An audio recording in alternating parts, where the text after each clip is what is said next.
Robot सास।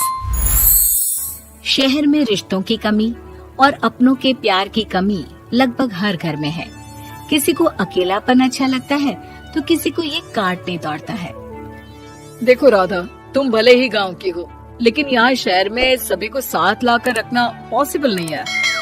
हाँ, लेकिन प्लीज किसी को तो बोलो हम लोगों के साथ रहें। तुम सारा दिन ऑफिस और मैं घर पर पकती रहती हूँ। अरे तो किसी सहेली को बुला लिया करो, बातें कर लिया करो। किसको बुलाऊं? कब तक बुलाऊं? तुम सासू माँ को बोलो ना आकर यहाँ रहे। ठीक है, बात करता हूँ मैं उससे। रवि ऑफिस चला जाता है और अपने दोस्त से कहता है, यार बीवी ने माँ को शहर बुलाने की जिद कर रखी है। अब सोच रहा हूँ कि ऑफिस से दूर जाकर कहीं कोई घर ले लो किराए में। अब 2 कमरे का मकान तो पास में महंगा ही पड़ेगा ना। पर यार गांव की लड़कियों को शहर शादी करके लाओ तो यही दिक्कत होती है। वो लोग समझ ही नहीं पाती कि शहर की जिंदगी कितनी मुश्किल है।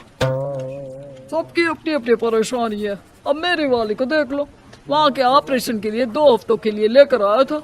बीवी ने तो इतना हंगामा किया कि माँ को 1 हफ्ते में ही वापस भेजना पड़ गया।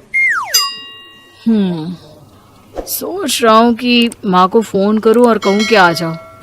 क्या पता सास की चिक चिक सुनकर वो भी माँ को गांव भेज दे। आखिर औरतें तो औरतें ही होती है ना। किसे सास के साथ रहना पसंद होगा।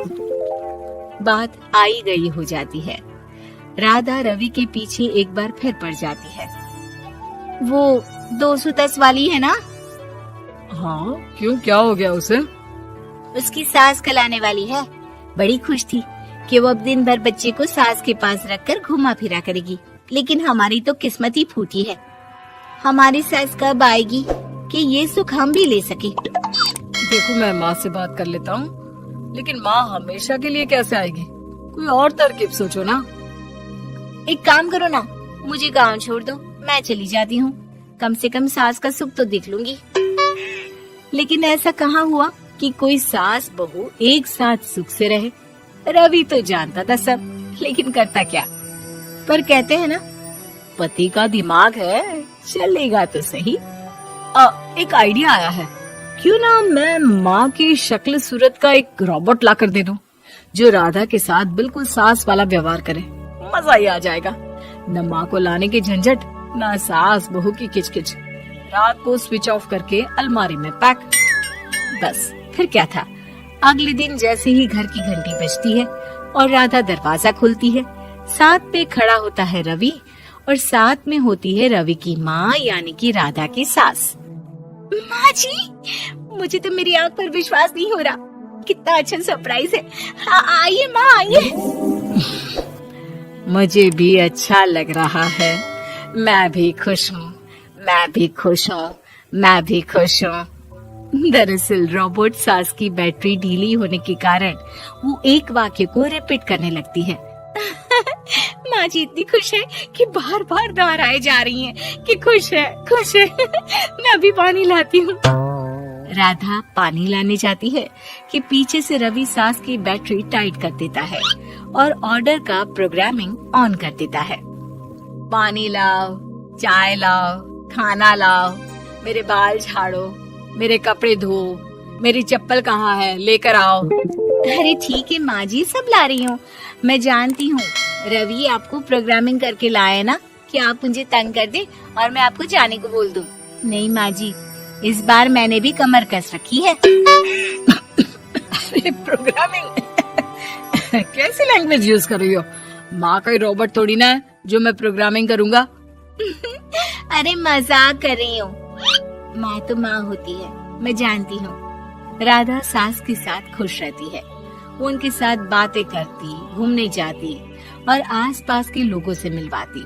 लेकिन एक दिन, अरे कभी तुम लोगों को लड़के नहीं देखा। इतनी तो तू मैं माँ बेटी में भी हो जाती है, लेकिन तेरी सास तो बिल्कुल ताना नहीं देती। हाँ ये तो है, ताना तो नहीं देती लेकिन ऑर्डर बड़े बड़े देती है। अरे ना मानना, 2-4 ऑर्डर अपने आप ठीक हो जाएंगी, तभी दिखेगा असली रंग। कौन सा तेरे बुलाने पर आई है, बेटे के बोलने पर आई होगी बुढ़िया। बात तो सही है, लेकिन यार कोई बात नहीं ना, सास लड़ाई करे भी तो कोई परेशानी नहीं है। कितना ख्याल भी तो रखती है। ये तो है, लेकिन तेरी सास तो बिल्कुल नहीं लड़ती, ये कैसे? खैर मुझे क्या। पड़ोसन तो चली जाती है, लेकिन राधा के मन में सवाल छोड़ जाती है कि ये सास है भी कि नहीं। रात में राधा रवि से कहती है, मैं ना माँ जी के पैर दबा कर आती हूँ। अरे लेकिन वो तो मैंने अलग कर दिया है। क्या क्या कैसे कहा? नहीं, मेरा मतलब कहा कभी माँ का पैर गांव में रहा करता था, तो मैंने काट कर मतलब माँ को शहर ले आया ना। Okay okay. रवि चैन की सांस लेता है कि चलो कुछ तो बहाना मिला, लेकिन कब तक।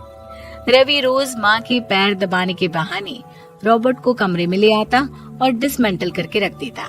एक रोज, मैं आज माँ जी की कोई बात नहीं मानूंगी, देखती हूँ कैसे नहीं लड़ती।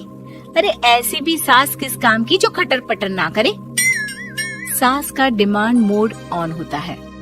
खाना दे दो, पानी दे दो, नाश्ता चाहिए। लाई माँ जी। मैं ना देने वाली खाना पानी। लेकिन समय बीतता जाता है, दोपहर और फिर शाम और फिर रात। बहू सास को कुछ नहीं देती, लेकिन रॉबर्ट सास कुछ नहीं कहती। रात को जब रवि घर आता है, राधा रो रही होती है। अरे क्या हो गया? तुम्हारी माँ ने मुझसे लड़ाई की, खूब खरी खोटी सुनाई। मैंने तो आज सुबह से खाना भी नहीं खाया है। रवि समझ जाता है कि राधा झूठ बोल रही है, क्योंकि खरी खोटी वाली प्रोग्रामिंग तो उसने की ही नहीं थी। मैं माँ से बात करता हूँ, तुम परेशान मत हो। रवि रॉबर्ट माँ को लेकर कमरे में चला जाता है। वो उसे डिसमेंटल करके रख ही रहा होता है कि राधा, चलकर देखती हूँ माँ जी कहीं रवि को मेरे खिलाफ भड़का तो नहीं रही है। वो जैसे ही कमरे के अंदर जाती है, डर जाती है। सास के पुर्जे पुर्जे अलग थे। रवि, ये क्या है? ये माँ रॉबर्ट थी, तुमने ऐसा क्यों किया रवि? कुछ नहीं राधा, मैंने जितना अपने दोस्तों से सुना था कि शादी के बाद वैसे तो सब ठीक रहता है, लेकिन जब माँ और बीवी लड़ते हैं तो पति का बुरा हाल कर देते हैं। और मैं ना सुकून से रहना चाहता था, बस इसलिए।